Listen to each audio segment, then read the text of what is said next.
What's going on, fellow Toyota enthusiasts? I finally wanted to get a quick walk around of my AE86 project, never-ending project. The car's name is Latte Roku. Normally don't really name cars officially, but based on the color, which you'll see in a moment if you haven't already, it kind of reminds me of a latte, you know, like the milk on top, foam, whatever. So it has a 1UZ swap. That's, you know, I have pretty much everything for it. Just got to get it wired up, a few more things handled, but I want to show you the progress where I'm at so far. So I'm going to turn the camera around and show you where we're at. So this is my 85 Toyota Corolla SR5. I've owned this since about 05, 06. It's my second ever AE86.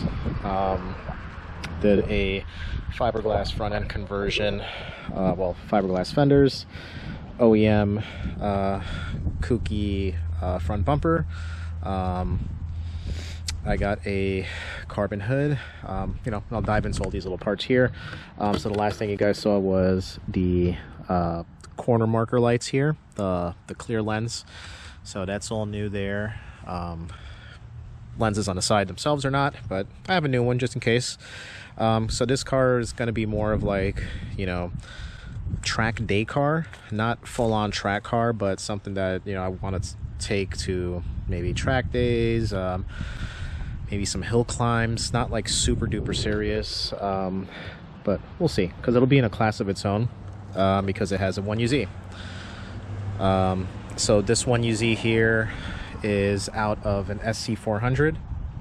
I got this about 5 or 6 years ago, for really cheap, low mileage. Like, you know, basically I got it before the service was needed for the timing belt, so less than 90,000 miles. But we did all the goodies to it, timing belt. I have some stuff to figure out here, which will be coming in a later video. I'm a little too busy and, you know, just getting over being sick to do any work on the car. But let's just go over the front end again. So Levin front end, OEM JDM bumper, of course. We got Momo Evil headlight with intake. So it has a projector. That'll be LED eventually. On the side, we're just keeping it OEM. I do have a Zenki grill, so I'll be attaching the Zenki grill whenever I get the radiator support in. I have a Mishimoto like AE86 radiator that I had used with my 4AGE swap, because originally this car was an SR5, so you can tell here by the chassis print over here on the side. I have for suspension, I got T3 top hats. They are on some like old school weld-on coilovers, so, you know, like the whole sleeve thing. And there's MR2 shocks up front, I believe, and Camaro shocks in the back, or strut inserts, whatever. As far as the engine goes, it's completely stock. I had my friend Austin help me out. Originally my buddy Steven passed away, rest in peace. He was building my headers. We had bought some like OBX headers and decided to like explode it and make it work, because there's always going to be an issue with this swap and many other swaps with clearing the steering rack, which on this car is an AW11 you know, what do you call it? Well, whatever those pieces are to make it manual steering. So the rack. So I got that rack on the car with the Supra U-joint and all that. That's been on the car for a while. Handles amazing. Well, it did, at least with the 4AGE. Couldn't really feel the weight. And honestly, it's not really too hard to get the car around now, and if I have to turn the wheel. So I don't have my new injectors in yet. I do want the car prepped for E85. So I have PTFE braided lines front to back, Motive FPR, you know, little gauge, whatever. Mostly just stock stuff. So I have this on here for BBK throttle body from like a Mustang. So we're gonna go with that. The valve covers, I'm gonna clean them up and paint them. We got this done here for oil catch can system. We're gonna be doing remote oil filter. And yeah, like what else can I say about the engine bay? Or from stuff we can see here, I got a white line front sway bar underneath the car. I have some other T3 pieces here and there. These are Centerline Convo Pros. They are mostly, you know, kind of like a drag wheel, but I saw them on a Starlet back in the day on EC Toyota's forum, and I loved them, so I was like, I need to find myself a pair. So I found some off of a Mustang that's also 4-lug, but it's like 4x120, it's like a weird spacing, so I had it re-drilled at a professional shop and threw some lugs on there and ARP long studs. Behind there, you can't really see it, but those are the T3 Willwood Big Daddy kit. So pretty much I'm stuck with 15s, but you know, I think that 15s is like the max and looks good on these cars. I have some Proxies, RA1 tires, Toyo Proxies. They're great, but by the time the car's done, I probably won't be able to use them anymore. So these fenders are fiberglass. They're not in the greatest condition. So I bought myself another set because I just don't really want to become a fiberglass master to repair this. And if I do, I'd rather do it off the car and just have my brother help me paint it again, because he kind of has a steady hand for that. Yeah, but these are a replica of, like, I believe like J-Blood or something. You know, whatever. This carbon fiber hood is from Restore Japan. They make more like Skyline GTR stuff, like old school Hakusoka, but they recently, in the past couple of years, got into the AE86 line, and it's like fully, like, has a full fiberglass frame on the bottom, which is pretty cool, which works very well with, you know, the stock you know, hood prop, which is great. You know, SR5 comes with, you know, most of the time just manual mirrors, which I'm cool with. I got Solix locks that I probably bought in like 06, 07 and I just kept them.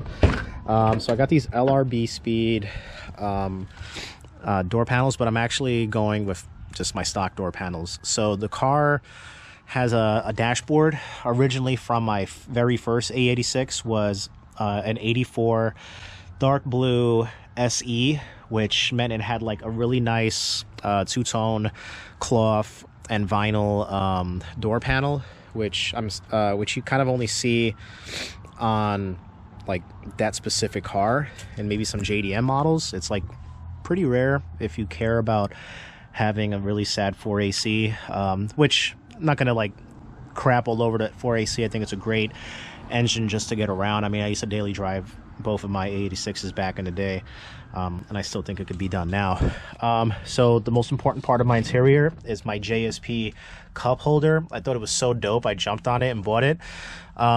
So connected to my 1UZ non-VVTi is a W58 transmission, which is under there. Just have it covered. So I have a cube shifter for that.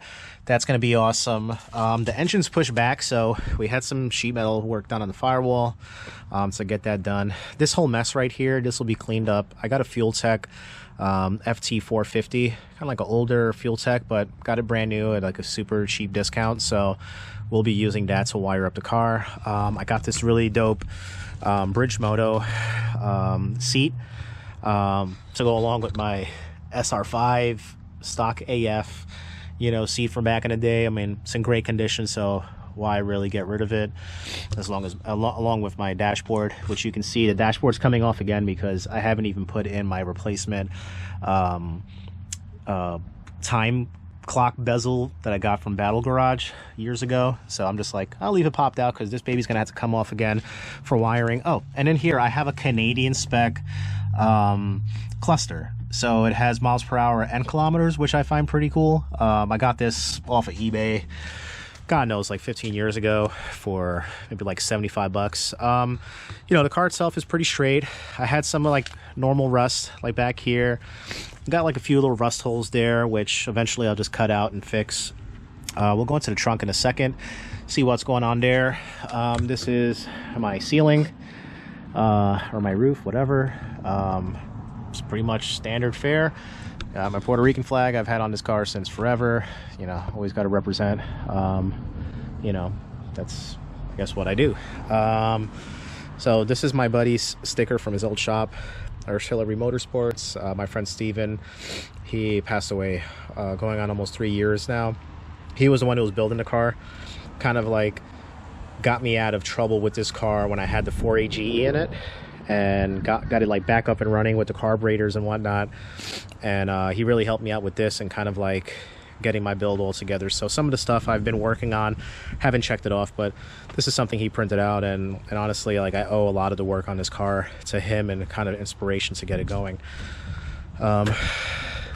Yeah, so the back is, you know, 40 plus millimeter, you know, wide rear quarter panel, whatever.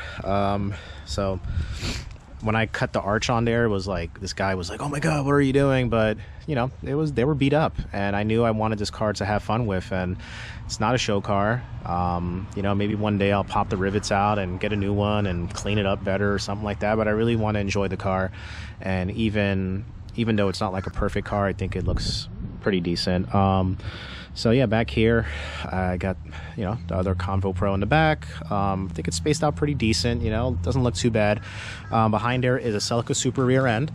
I have not changed out the brakes yet, so I got the back brakes with the e-brake cabling and all that good stuff from T3 Techno Toy Tuning, whatever. That'll be going on soon. Underneath here, you really can't see it, I don't have a lift at home, but I got a bunch of T3 stuff. I have their pan hard bar since I had the car, so probably like their first batch of pan hard bars. That's how old the car is. But yeah, I got Celica Super rear end in the back. I believe it's a 390 final drive. This is the back of the car.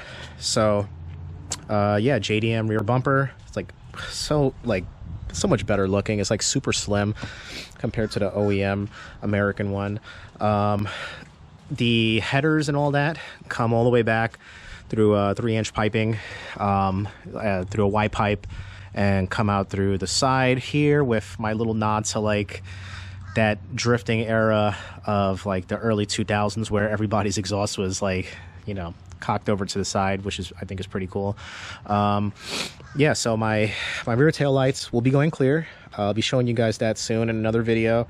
Car doesn't run, so I know when that video comes up, everybody's gonna wonder like, oh man, you know, like, can you show what it looks like? But no worth like spending time trying to like hook up a battery just for lights, but it's gonna look dope. Other people have done it so far, buying Jose Gonzalez's kit. But yeah, I got this like really cool thing, which is the like trunk garnish. And I got my Solex lock right behind it there. Inside here I got a fuel safe fuel cell. So I wanted fuel safe because I wanted everything to be like FIA approved and stuff, including the seat, which is why I went with Bridgemoto, along with like their really cool designs and kind of like supporting the chassis and whatnot. So my boy Austin, he put this all together. I got like swirl pot, external fuel pump here. It's gonna be awesome. Like, this thing's gonna run E85 if I want to. And yeah, you know, like, I got just some stuff here. I had a switch here for my battery. So when I open my gas cap, you know, I would have cutoff switch. And I know that's not like, you know, track legal, whatever. It has to be on the exterior of the car. And if I do that, I'll just, I guess, cut a hole here, you know, somewhere in the body and get that done. But yeah, so story behind this trunk is my buddy Damien, who has like a super fast FD RX-7 with a built LS in it that he drag races. He had an SR20 powered AE86. He enjoyed it. Thing had like 400 horses, but car was just like a bondoed mess. So he just had this thing like laying around for 20 bucks. He's like, yo, come get it. I got it with the garnish, which I know like a lot of people, before people started replicating them, it was like super hard to get a hold of. And yeah, I bought it and I kind of kept the red, left it kind of looking crappy like that, because this is probably where all my stickers are gonna go. You know, it's kind of like a nod to that car. You know, that car was sacrificed to feed a lot of other cars, basically, you know. I got this like stupid sticker that I've always had on the car. I got it from like what's that place, Englishtown, back when they actually had drag racing events, from one of the vendors there. But you know, that's pretty much it. Let me yeah, let's go back into the interior for a bit. So the back here, I am gonna get the T3 set up, you know, everything just like flat, all these flat panels, to clean everything up. I'm gonna like do some music up here in the front, just like, I don't know, maybe a USB charger and like a bullet speaker just to play music with Bluetooth. But I have a super dope Nardi and new hub and all that that's in the garage. I got some really dope cocoa mats to go in there because I always wanted a set of cocoa mats. I know a lot of people go for like the checkerboard thing, but I'm going like old school stuff I grew up on, seeing people with like really dope E30s and you know, old Bugs and different types of Jettas and GTIs, things that, you know, were kind of like sought after back in the day. I guess sought after now. But yeah, you know, most of the interior is going to go back in. I'm not doing the carpeting, just the cocoa mat floor mats. But the bottom half of the interior I'm going to put on, along with the center section here, just to kind of keep things clean and somewhat livable. I got like a load of parts in here, not really anything to look at, it's a fucking mess in there. But yeah, that's it, you know. That's my car for now. Look forward to making some more videos. Yeah, if you guys have any comments or questions, you know, things I might be doing wrong on my car that you guys want to help me out with and, you know, kind of give me some guidance on, let me know. But thanks for watching. Like, subscribe, comment. See you next time.